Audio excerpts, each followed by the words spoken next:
Good morning. Thank you for joining me in this morning mindfulness practice. Napoleon Hill writes, "No one is ready for a thing until they believe that they can acquire it. The state of mind must be belief and not mere hope or wish." What we believe is based on what we've inherited, what our parents and grandparents have told us, the way we've lived our lives, what we've experienced, going to school, going to work, living in our society. People tell us things, and if it has an emotional impact, we take it to heart.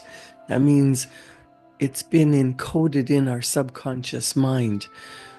We've either become afraid of something or told that we can't do something, or perhaps belittled or felt to be not good enough, unworthy of the good that other people have.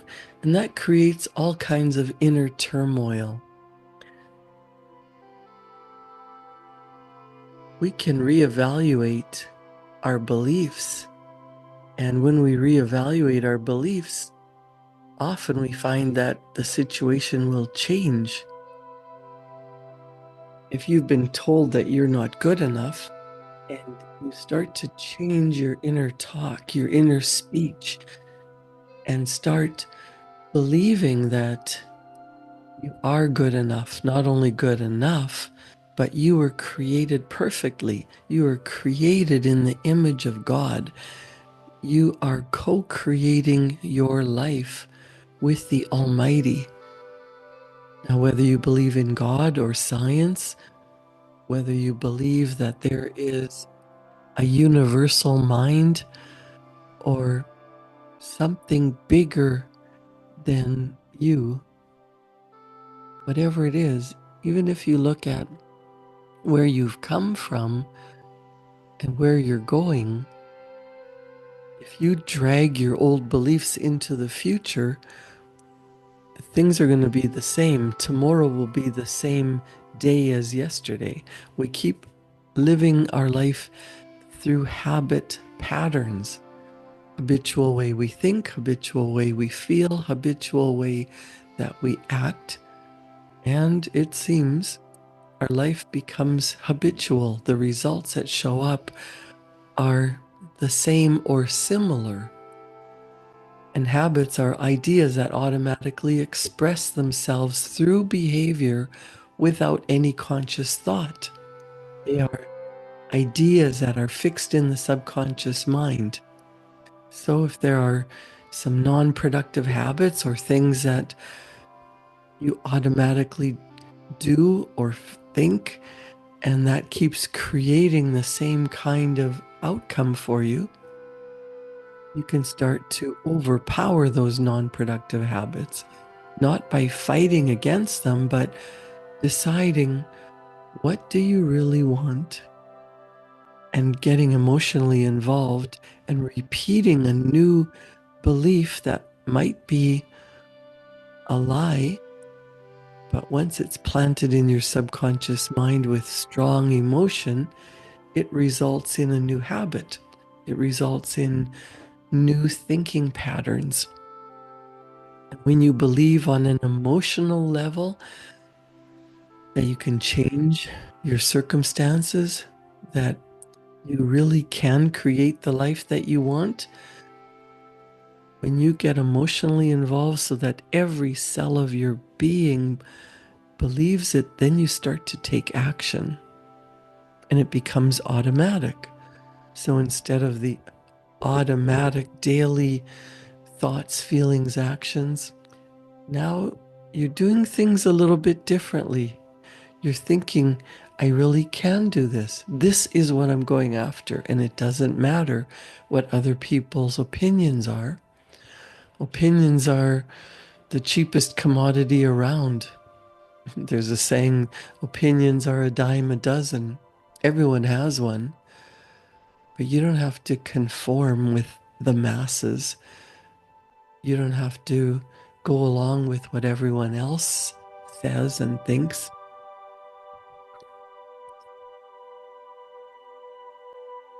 In the Shakespearean play Hamlet, he has Polonius say, he's talking about truth meaning honesty. And Polonius says, and this above all, to thine own self be true. And it must follow as the night the day, thou canst not then be false to any man. This is inner truth, the truth about yourself.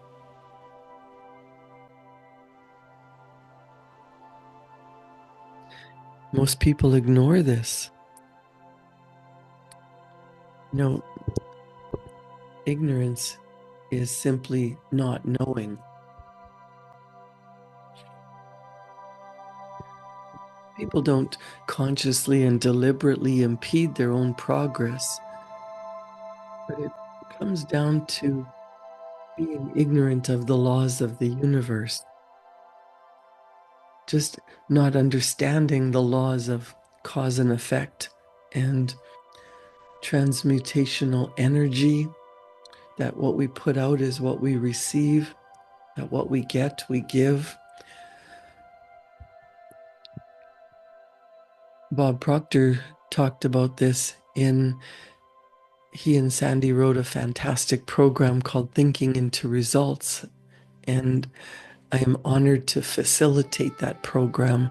And praxis is actually integrating your belief with your behavior. If you were to ask the next 100 people you meet, what is praxis? They wouldn't really have a clue. And most people say, I believe that I can do what I say I do. And yet, if we go back and say, well, why aren't you doing it? Most people don't realize that they're automatically behaving the same way they've always behaved, perhaps the way their mother behaved, or their uncle, or their great grandparents, because we are genetically programmed and environmentally programmed. We're told to think a certain way, we're told to act certain ways, we're told to believe certain things. And I said earlier, those beliefs have been inherited. I wonder how many beliefs you actually started as an idea in your mind that you truly believe deep down in your heart. There's only about 2 or 3% of the people in the world that have integrated their belief with their behavior, looking at what they truly desire, believing that they're capable of creating a beautiful goal that they've never attained before, but most people would say it's crazy, maybe even thinking that it's impossible.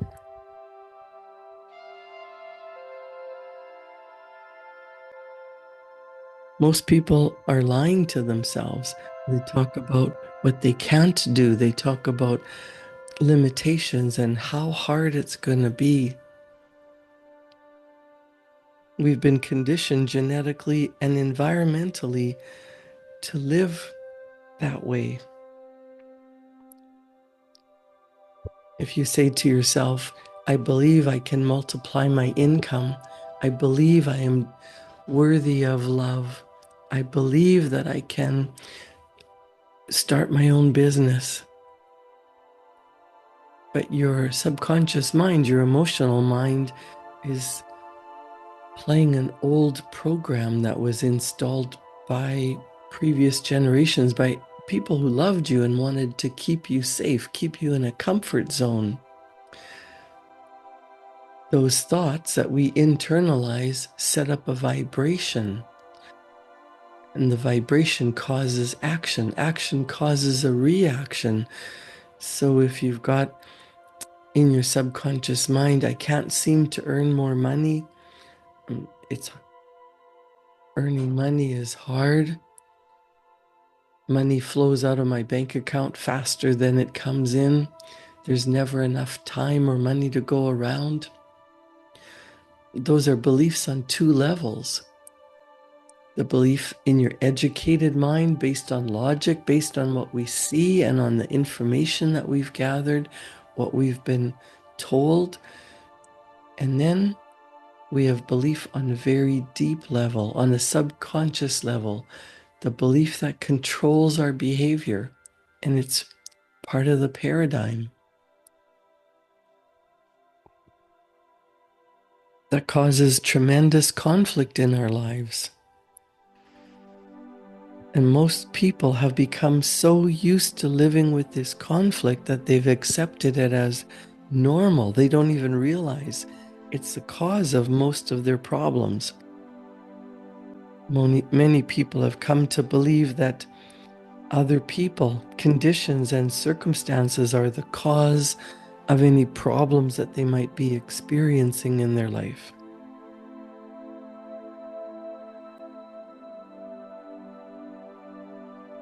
I want to focus on the root cause.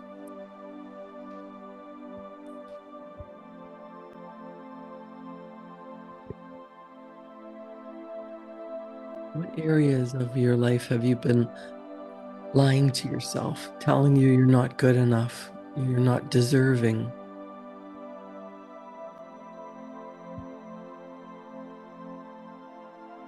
I want you to think about the truth that you were created perfectly. You are divine energy living in a physical body. You've been gifted with an intellect. You can see, hear, smell, taste, and touch just like the animals can. But you've been set apart. You're God's highest form of creation. You have an intellectual mind. You can think. You can reason. You can decide. Some of the things I believe about myself are not true. You have unique abilities and talents. You can take some time to just quietly and use your imagination. Your imagination can create a powerful picture of something that you truly desire, and thinking about what it would be like. What kind of dream goal would you have if you could create anything? Would it be true love, respect, confidence, running your own business, money pouring into your bank account that you could change your world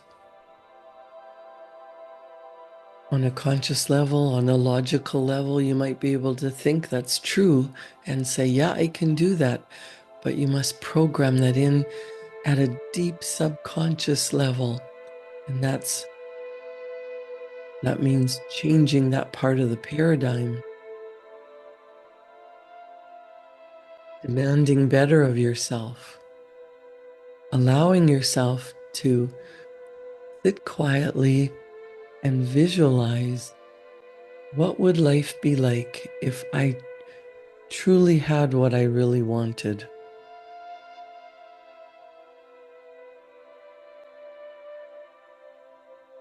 You have a will.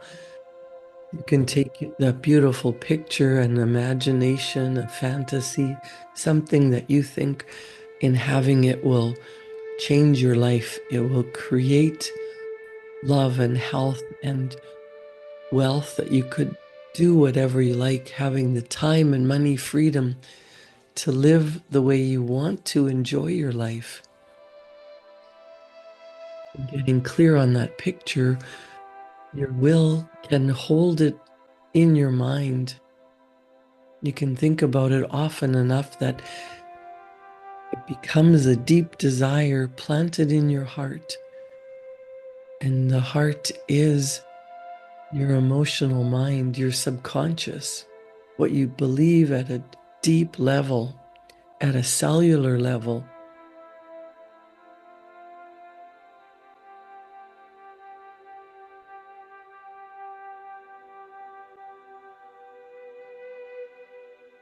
Rather than going helter-skelter, hit and miss, all different directions, using your will, building up your focus to think about what it is that you really, really want.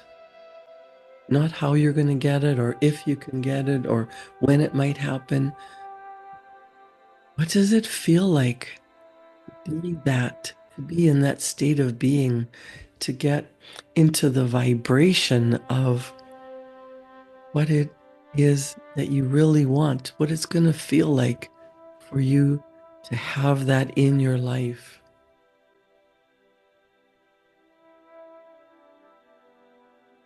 You've been gifted with perception.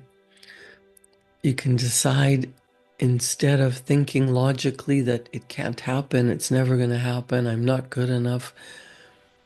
What if it was easy? What if it just dropped in your lap? What if you believed it so deeply that it showed up easily and effortlessly? You do the inner work and start taking different actions, and what you truly desire becomes your life. That's where taking action based on true, deep belief, integrating your belief with your behavior, the word praxis, acting as if you already have that beautiful goal. What does it look like? What does it feel like?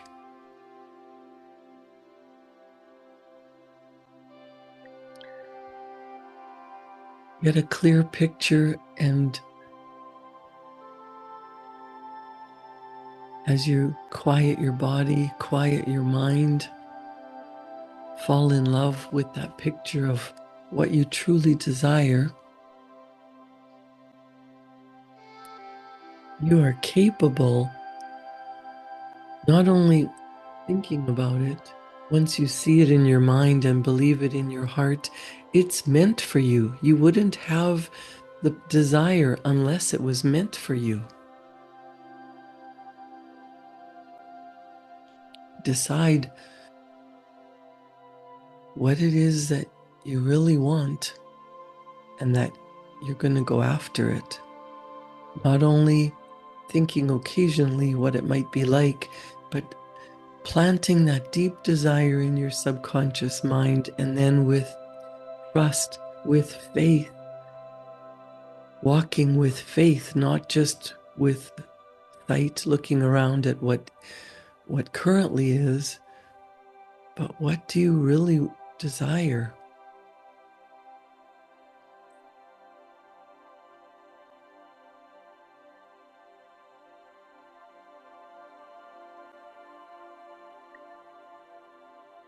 The image you have of yourself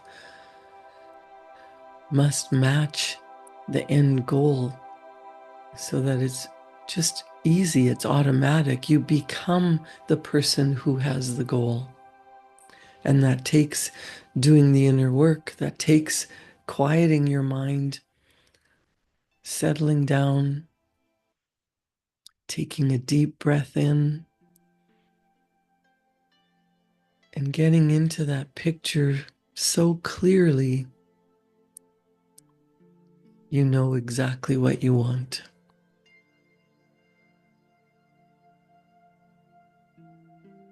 What does it feel like?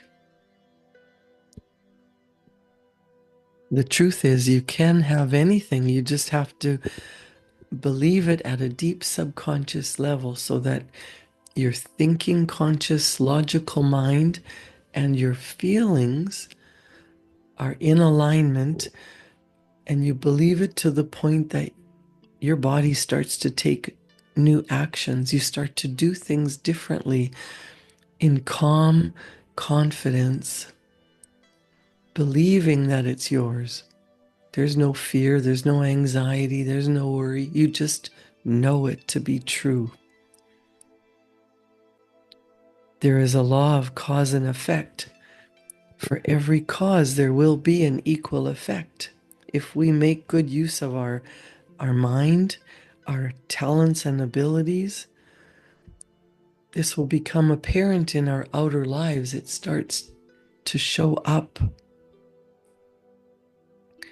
The best use of your time is getting into the vibrational energy of what you truly desire, getting into that state of energetic being there already. And then focusing your attention on writing it down. Writing causes thinking. So if you've got a pen and paper in front of you, write down what you truly desire. Make it a goal. Make it a destination that you're aiming for. This is what I really want.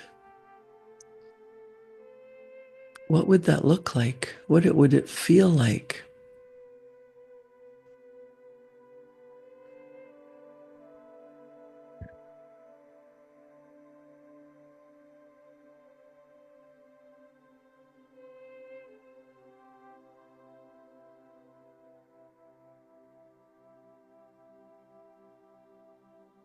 Every great thing has been based on truth, honesty, integrity. Those are the basis for success. When you believe at a subconscious level that this beautiful picture that you hold in your mind and in your heart is yours, it's meant for you, you've planted the seed. The more beautiful the picture, the more clear you are, the more deeply you believe it, the better the harvest you will reap. That is the law of sowing and reaping, the law of the harvest, the law of transmutation of energy. What you plant, you reap. So plant a beautiful picture and then get into alignment with what it feels like to be there already. I'll give you a couple of minutes to write, and I'll be right back.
Good morning again. Thank you for joining me in this morning mindfulness practice.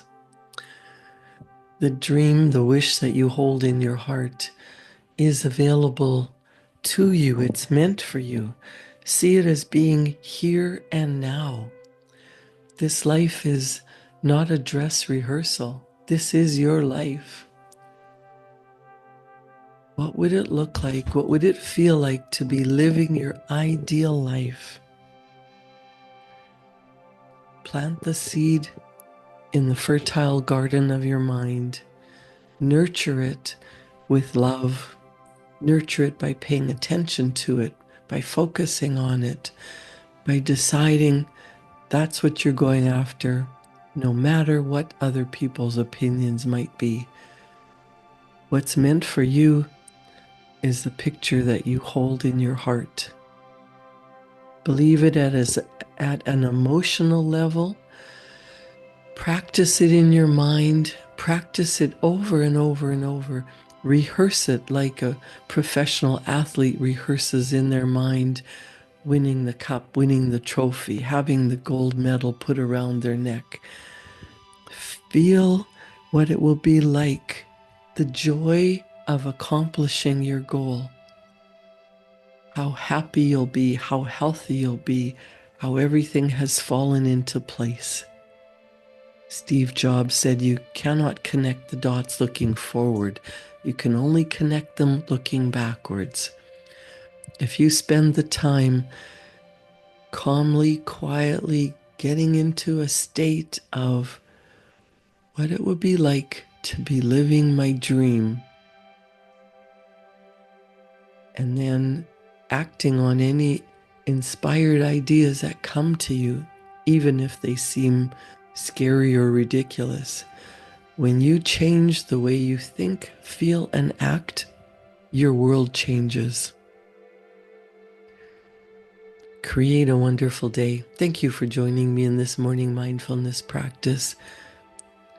I'll see you back here tomorrow morning at 7. Thank you.